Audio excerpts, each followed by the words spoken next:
Aide-nous, Seigneur, à comprendre ta parole, à saisir ton message pour nous ce matin.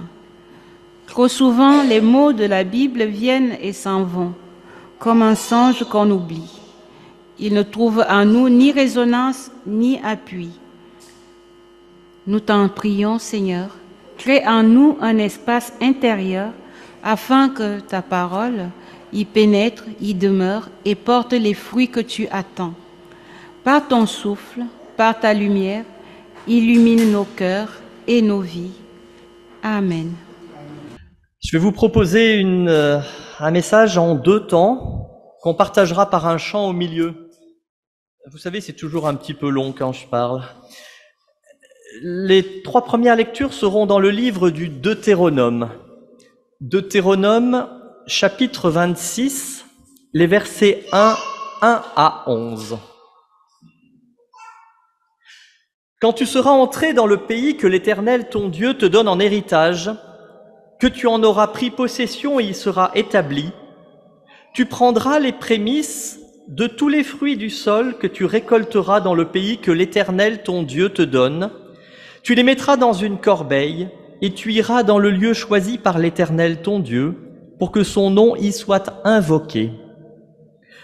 Tu te présenteras devant le prêtre qui sera en fonction à ce moment-là et tu lui diras « Je reconnais aujourd'hui devant l'Éternel, mon Dieu, que je suis entré dans le pays que l'Éternel avait juré à nos pères. » Le prêtre recevra la corbeille de ta main et la déposera devant l'autel de l'Éternel ton Dieu. Tu prendras la parole en présence de l'Éternel ton Dieu et tu diras « Mon père était un Araméen nomade. Il descendit en Égypte avec un petit nombre de gens. Il y vécut en étranger, il y devint une grande nation forte et nombreuse. Mais les Égyptiens nous maltraitèrent, nous opprimèrent et nous imposèrent une dure servitude. Alors nous criâmes à l'Éternel, le Dieu de nos pères. L'Éternel entendit notre plainte et vit notre affliction, notre misère et notre détresse. L'Éternel nous fit sortir de l'Égypte grâce à sa main puissante et à la vigueur de son bras, et en opérant des prodiges et des miracles qui semaient l'épouvante. Il nous conduisit dans cette contrée et nous donna le pays, un pays où coule le lait et le miel. Maintenant donc, voici que j'apporte les prémices des fruits du sol que tu m'as donnés, ô Éternel. » Au chapitre 29 du même Deutéronome, à partir du verset 18. « Qu'il y ait donc parmi vous ni homme, ni femme, ni famille, ni tribu qui détourne aujourd'hui son cœur de l'Éternel notre Dieu pour aller servir les dieux de ces nations.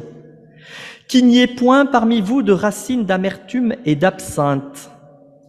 Que personne, en entendant les paroles de ce serment, ne se flatte en son cœur et ne dise « J'aurai la paix », quand même je marcherai dans l'endurcissement de mon cœur.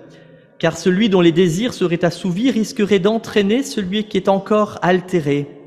L'Éternel ne consentirant pas à pardonner à cet homme, mais alors le courroux et la jalousie de l'Éternel s'enflammeront contre lui, et toutes les malédictions dont parle ce livre pèseront sur lui. L'Éternel effacera son nom de dessous les cieux. Pour consommer sa ruine, l'Éternel le séparera de toutes les tribus d'Israël en lui infligeant toutes les malédictions de l'alliance dont parle le livre de la loi. Et puis au chapitre 17 de Deutéronome, à partir du verset 14. « Quand tu seras entré dans le pays que l'Éternel ton Dieu te donne, que tu auras pris en possession et que tu y auras établi ta demeure, si tu dis « Je veux avoir pour chef un roi, comme toutes les nations qui m'entourent », tu ne manqueras pas de prendre pour roi celui que l'Éternel ton Dieu aura choisi. C'est l'un de tes frères que tu proclameras roi d'Israël. Tu ne pourras pas choisir pour roi un étranger qui ne serait pas ton frère. Mais ce roi ne devra pas posséder un grand nombre de chevaux ou ramener le peuple en Égypte pour s'en procurer un grand nombre, car l'Éternel vous a dit, vous ne retournerez plus dans ce pays-là. Le roi ne prendra pas non plus un grand nombre de femmes, de peur que son cœur ne se détourne de Dieu. Il n'amassera pas non plus beaucoup d'argent ou d'or. Dès qu'il sera assis sur son trône royal, il écrira pour son usage une copie de cette loi qu'il recevra des prêtres de la race des Lévis. Il aura ce livre avec lui, il le lira tous les jours de sa vie afin d'apprendre à craindre l'Éternel, son Dieu, à observer avec soin les paroles de cette loi et à mettre en pratique ses commandements.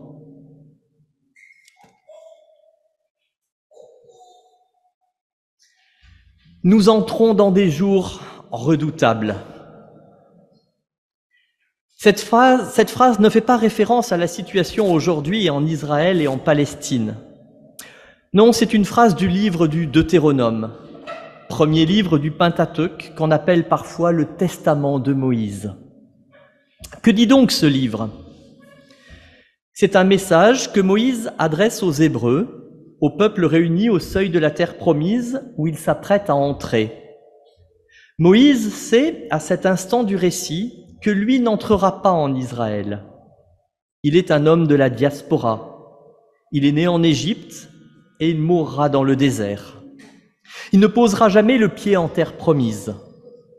Mais il adresse dans ce livre des recommandations, des mises en garde depuis la diaspora aux hommes et aux femmes qui s'apprêtent à s'y installer.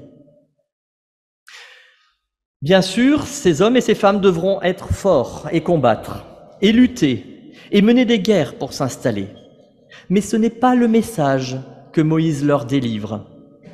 À la place, il va, encore et encore, insister sur 3 idées, ce qu'on pourrait appeler la leçon du Deutéronome. Moïse dit aux Hébreux: « Viendra un jour où vous serez tranquillement installés sur cette terre. Viendra un jour où vous aurez une souveraineté sur ce territoire. Et à ce moment-là, plusieurs choses vont arriver. D'abord, dit Moïse, quand vous serez propriétaire terrien, vous devrez absolument récolter les premiers fruits de vos champs et immédiatement les apporter au grand prêtre, les lui donner et vous en déposséder. Et vous devrez alors dire: mon ancêtre était un migrant. Arama Oved Avi. Étrange phrase de sédentaire, n'est-ce pas? Étrange façon de célébrer sa récolte que de s'en débarrasser. Mais ce n'est pas tout. Deuxième message du livre du Deutéronome. Moïse dit aux Hébreux: « Viendra un jour où vous serez installés sur cette terre, et vous aurez soudain envie de placer à votre tête un roi, un chef, un leader, exactement comme le font les autres nations. Assurez-vous alors, poursuit Moïse, que ce roi ne soit pas trop arrogant. Assurez-vous qu'il n'ait en sa possession ni trop d'argent, ni trop de femmes, ni trop de chevaux. » Traduction de cette allégorie: assurez-vous, dit Moïse, que votre chef ne soit pas trop obsédé par son pouvoir financier, militaire, représenté ici par les chevaux, ou par le pouvoir politique, symbolisé par les femmes, c'est-à-dire les alliances contractées avec d'autres territoires. Et puis, troisième mise en garde du livre du Deutéronome, et celle-là ne cesse d'être répétée. Moïse dit aux Hébreux: « Il arrivera qu'installés sur votre terre, vous deveniez idolâtres, que vous rendiez un culte à d'autres divinités locales. » Ces divinités cananéennes, dans le livre du Deutéronome, portent un nom particulier. On les appelle les Béalim, le culte de Baal et le service d'un dieu cananéen. Oui, mais voilà, ce mot en hébreu signifie autre chose. Baal signifie propriétaire. Le culte de Baal en hébreu est donc littéralement le culte de la possession, de la propriété. Je m'arrête là un instant pour m'assurer que nous entendions résonner les mots qui ne sont pas les miens, mais ceux du livre du Deutéronome. Le peuple aux portes de la terre promise, et nous, aux portes des jours redoutables, nous devons entendre les mêmes choses.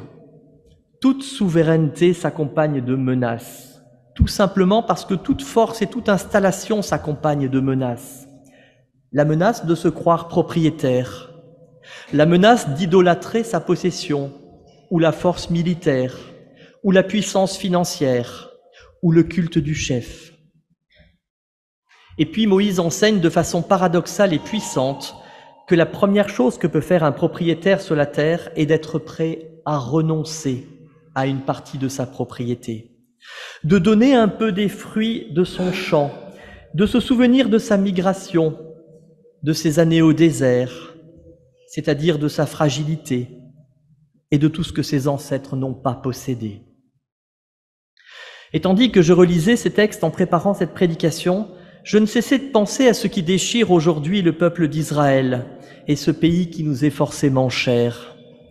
La façon dont, pour certains, il faut le reconnaître, le sionisme est devenu synonyme de pouvoir, de puissance, de propriété. Et la façon dont un parti d'extrême droite en Israël, aujourd'hui aux commandes de postes clés, s'est donné un nom étrange. Le parti d'Itmar Ben-Gvir s'appelle Otzma Yehudit, la puissance juive. Mais de quelle puissance est-il question ? Où mènera-t-elle exactement Israël dans l'histoire qui s'écrit en ce moment ? Et voilà comment les leaders politiques affirment aujourd'hui représenter les valeurs juives, défendre un État juif, quitte à ce qu'il ne soit pas démocratique, en habillant leur judaïsme de noms et de discours qu'on pourrait aisément qualifier de problématiques pour une certaine sagesse juive, biblique ou rabbinique. Une sagesse de la vulnérabilité et une conscience d'un dialogue nécessaire entre puissance et impuissance. Je sais, certains diront sans doute Israël est menacé et n'a peut-être pas le luxe d'être impuissant, faillible, vulnérable. Il se doit d'être fort et engagé dans un combat de survie depuis des décennies. Certes, et pourtant, par-delà cette menace extérieure, il en est une plus terrifiante encore, celle que nous a déjà enseignée l'histoire. Car la situation d'aujourd'hui n'est pas sans précédent historique. À 2 reprises déjà, dans l'histoire, les Juifs ont connu une souveraineté sur la terre d'Israël et ont érigé une forme étatique, à savoir un pouvoir politique, une continuité territoriale, une armée et tout ce qui construit une souveraineté pleine et entière. Il y a près de 3000 ans fut établie la toute première souveraineté juive en Israël. Une continuité territoriale, une armée, un chef on ne peut plus connu. Ce roi s'appelait David. Après avoir vaincu Goliath, il instaure un royaume qui unit les territoires de Judée et d'Israël. Et il fait de Jérusalem sa capitale. David règne 33 ans sur Jérusalem. Son fils Salomon prend sa suite et assoit son pouvoir pendant 40 ans. Le royaume est puissant. Le fils de Salomon, un certain Roboam, prendra la suite du leadership. C'est la 3e génération à connaître le pouvoir et l'installation. Et sous son règne, les tribus d'Israël se déchirent, le peuple s'affronte. Et voilà qu'en l'espace de 2 ans seulement, les royaumes de Juda et d'Israël deviennent ennemis et se séparent l'un de l'autre. Fin de la première souveraineté juive sur le territoire complet. Se sont écoulés seulement 75 ans. 1000 ans plus tard environ s'érige une 2e souveraineté juive. Les rois hasmonéens règnent sur le pays. Ce sont les héritiers des Maccabées et l'histoire de Hanouka. Cette monarchie, fondée en moins 140 de notre ère, s'installa une pleine souveraineté riche et puissante. Elle durera jusqu'en moins 63, lorsqu'après des combats internes de la population juive, Pompée et les Romains prennent le pouvoir sur Jérusalem. Fin de la souveraineté. 77 ans se sont écoulés. Et il faudra attendre 1948 pour qu'une 3e souveraineté voie le jour, celle de l'État d'Israël que nous connaissons aujourd'hui. La première souveraineté a duré 75 ans, la 2e aussi, à 2 ans près. Et voilà que la 3e est rongée aujourd'hui par les mêmes affrontements, les mêmes fanatismes qui surgissent, des visions du monde, du judaïsme et du sionisme qui ne parviennent pas à se réconcilier. Et voilà qu'Israël a 75 ans aujourd'hui, l'âge où toutes les souverainetés précédentes se sont effondrées. Existe-t-il une malédiction ? Israël est-il tragiquement condamné à répéter un scénario catastrophique ? Les Juifs pourront-ils trouver enfin comment ne pas séparer Juda et Israël ? Comment ne pas voir s'affronter une maison qui leur est si chère ? C'est un défi qui nous est posé à tous aujourd'hui, à ceux bien sûr qui vivent là-bas et qui doivent trouver comment vivre ensemble, mais aussi à nous qui vivons loin de là et qui avons l'avenir d'Israël à cœur et qui avons le devoir, me semble-t-il, de faire résonner cette voix du Deutéronome, celle de Moïse, qui depuis la diaspora s'adresse à un peuple en chemin vers l'installation. Il arrivera qu'une fois installé sur la terre, sur ta terre, tu te crois fort, mais que soudain tu perçoives tes brisures.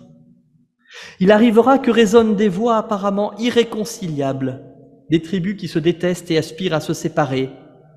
Et tu devras alors, plus que tout, chérir non pas la force, mais la faille.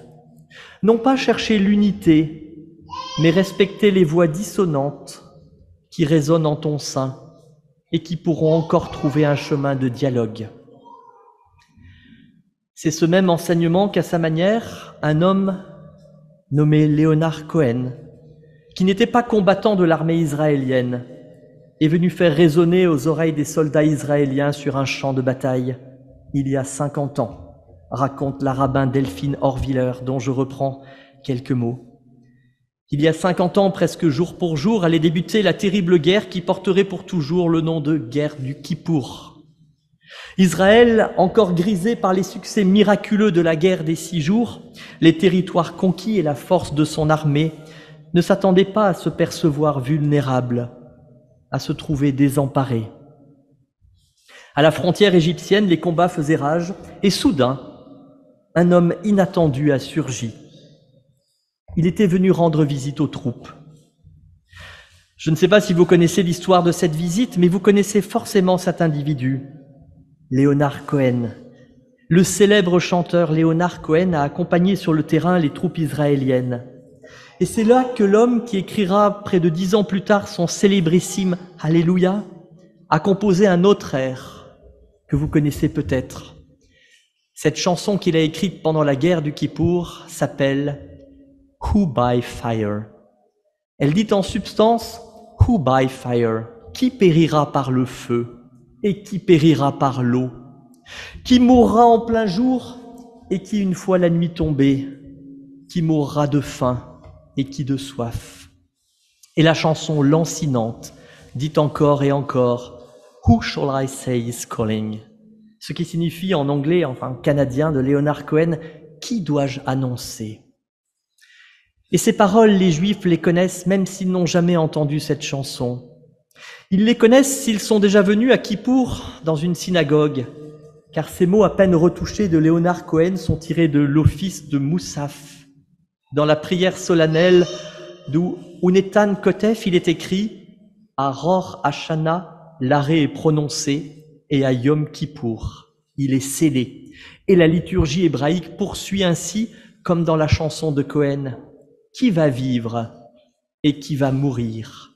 Qui par le feu et qui par l'eau ? Qui en son temps et qui bien avant l'heure prévue ? Soyez conscients de votre force, mais aussi de votre fragilité, dit cette chanson. Méfiez-vous de la puissance quand elle vous mène simplement à vouloir écraser l'autre, car sinon, qui dois-je annoncer ? Quel terrible avenir pourrait bien s'annoncer ? Bien plus tard, ce même chanteur écrira un extraordinaire « Alléluia » et bien d'autres chansons qui sont à mon sens de véritables prières. Une d'entre elles dit la chose suivante « There is a crack in everything, that's how the light gets in ». Il y a une brisure, une fissure en chaque chose, c'est par là que la lumière se faufile. Au cœur de l'obscurité des événements en Israël et en Palestine, au cœur de l'obscurité du monde qui nous entoure, assurons-nous, où que nous nous trouvions, de laisser un peu de lumière nous traverser, traverser nos doutes, traverser nos convictions.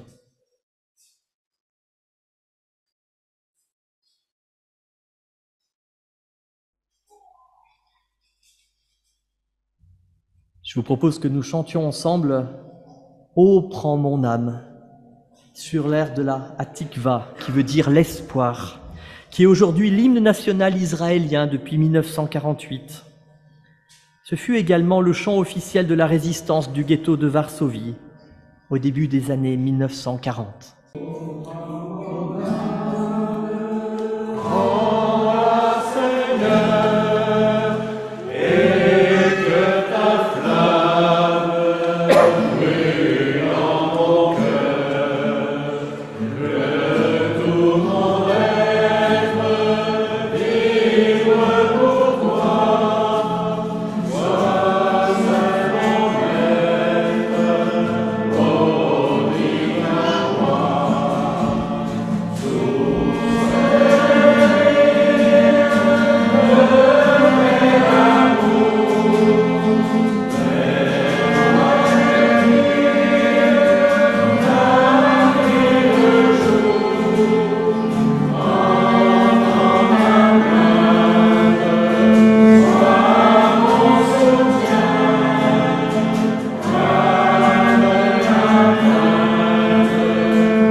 Je voudrais vous lire une toute petite chose que j'ai reçue cette nuit de quelqu'un à qui j'avais envoyé ce message.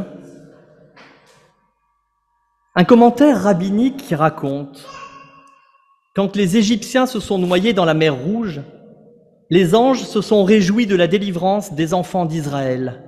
Ils ont rassemblé toute leur voix et toute leur musique pour faire monter un concert de louanges vers le Créateur, le rocher d'Israël, le Seigneur du ciel et de la terre. Dieu, lui, avait les larmes aux yeux. Plus les anges jouaient, plus Dieu pleurait. Les anges l'ont interrogé. « Pourquoi pleures-tu ?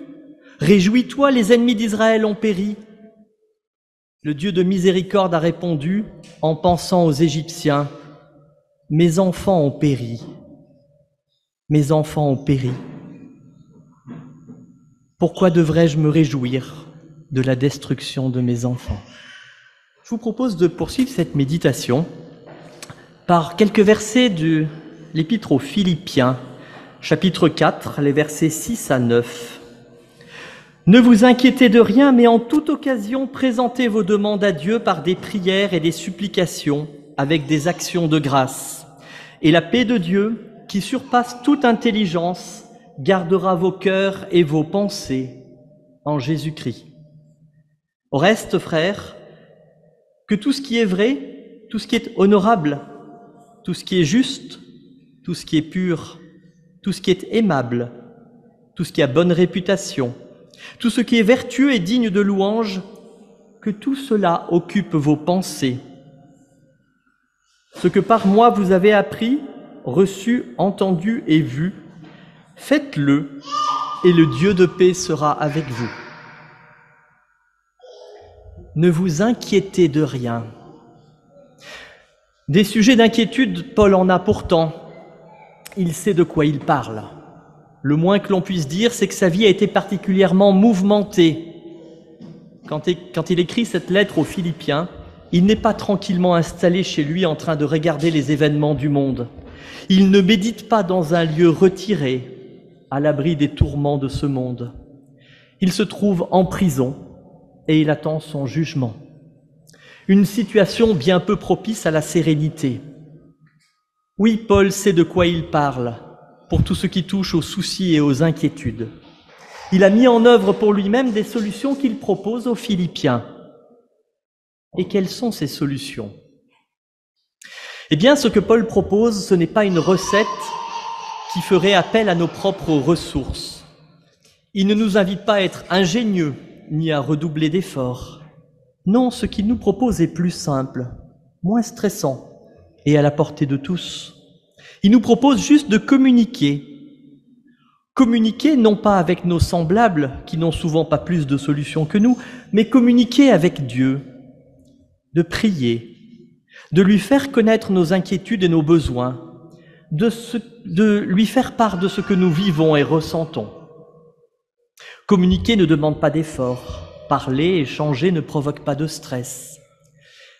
Il s'agit juste de faire part de nos inquiétudes et de nos soucis à celui qui les connaît déjà.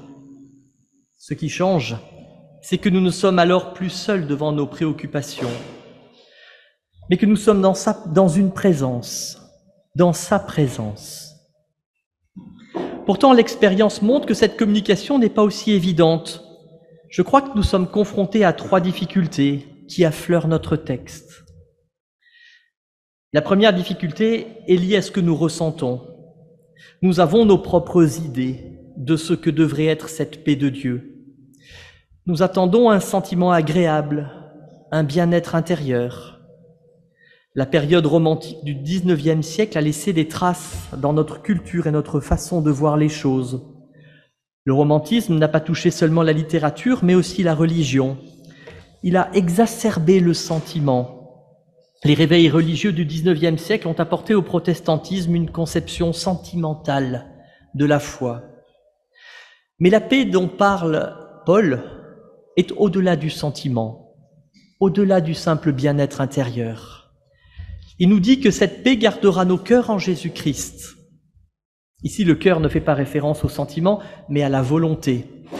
Si la paix de Dieu était fondée sur nos sentiments, elle serait fluctuante, changeante, comme le sont nos sentiments. Mais non, la paix de Dieu n'est pas liée à nos sens, elle n'est pas fluctuante, elle n'est pas changeante. Il s'agira donc de persévérer à communiquer avec Dieu, quels que soient nos sentiments, parce que la paix de Dieu est au-delà de nos sentiments. Ensuite, il y a une deuxième difficulté qui est celle de notre intellect, de nos raisonnements. Ce que Paul évoque, c'est une paix qui surpasse toute intelligence, une paix qui gardera nos pensées en Jésus-Christ. Comme il est difficile devant un problème qui paraît sans solution, de ne pas essayer à tout prix d'imaginer un scénario heureux, de ne pas essayer de nous rassurer nous-mêmes par nos propres moyens. Si nous imaginons une solution, nous voilà un peu rassurés. Nous pouvons toujours espérer que cette solution se réalisera. Mais si nous n'entrevoyons aucune solution, c'est plus difficile. Nous ne pouvons pas trouver de réconfort dans notre réflexion, dans notre imagination. Pourtant, si nous y réfléchissons, nous fier à nos propres raisonnements, c'est encore essayer de trouver une solution par nous-mêmes, par nos propres forces, en nous passant de Dieu. Et il faut bien reconnaître que trop souvent, nous avons tendance à faire confiance à nos propres raisonnements, plutôt qu'à Dieu. Cette paix ne s'explique pas. Il s'agira donc de persévérer dans notre communication avec Dieu, quels que soient nos raisonnements, parce que la paix de Dieu est au-delà de nos raisonnements. Et puis il y a une troisième difficulté qui risque de nous décourager encore plus que les 2 précédentes, c'est l'absence de résultats. Parfois nous prions et rien ne change. Notons bien que Paul ne nous dit pas « Par la prière, faites connaître vos demandes à Dieu et votre problème trouvera une solution ». Il nous dit « Par la prière, faites connaître vos demandes à Dieu et vous aurez la paix de Dieu ». Oui, souvent lorsque nous prions, c'est dans l'espoir que nos circonstances changent. Or, ce n'est pas cela que Paul nous promet. Ce qu'il nous promet, c'est la paix de Dieu. Ce qui nous promet, c'est la conviction, l'assurance que de toute façon, tout est bien, parce que ce que nous vivons n'échappe pas à Dieu, parce que Dieu connaît nos circonstances et parce que la délivrance interviendra au moment opportun. Il s'agit donc de persévérer à communiquer avec Dieu, à prier, quelles que soient nos circonstances, parce que la paix de Dieu est au-delà de nos découragements. Alors prenons cette paix que Dieu nous offre.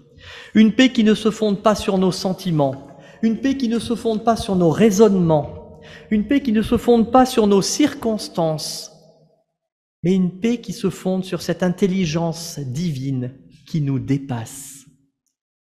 Et j'ai alors la certitude que nos débats actuels, les conflits internes à nos familles, à nos églises, ou les conflits qui secouent le monde, deviendront constructifs et positifs.